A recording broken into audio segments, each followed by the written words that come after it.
In a quiet corner of Detroit, Michigan, lived an elderly black woman named Miss Eloise Brown. Her little studio sat behind an old community church, small enough that she had to slide sideways just to close the door.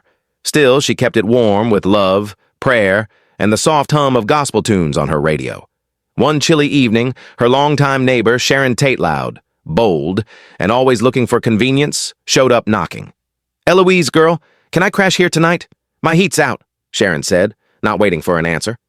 Miss Eloise's heart squeezed. She knew the room was too tiny for two. She hadn't slept well in weeks, but she also had that familiar fear, the fear of disappointing people. "Well, I guess you can," she whispered, even though every part of her said no. Sharon barged right in, kicking off her boots, laughing loud, telling stories, shaking the whole room with her energy. Miss Eloise tried to smile, tried to keep up, but her head throbbed with worry. When bedtime came, Sharon slid into Eloise's only blanket, stretching out like she owned the place. Miss Eloise quietly stepped outside with a sweater thin as paper. That night, Detroit whines cut through her bones. The cold bit into her skin. Rain soaked her shoes. She sat curled beside the church wall, whispering prayers to make it until morning. At sunrise, Sharon strolled out, chewing on the only cornbread muffin Eloise had saved for lunch. "You don't mind if I eat this, right?" she said, crumbs falling down her shirt. Miss Eloise opened her mouth, hesitated, then surrendered. "Sure, go ahead."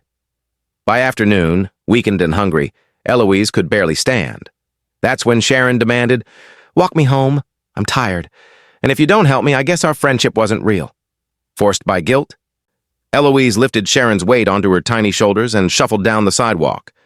By the time they reached Sharon's apartment, Eloise collapsed on the steps, shaking with fever.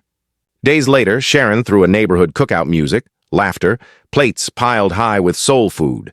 Everyone was invited. Everyone except Miss Eloise. Sitting alone in her little studio, Eloise finally understood.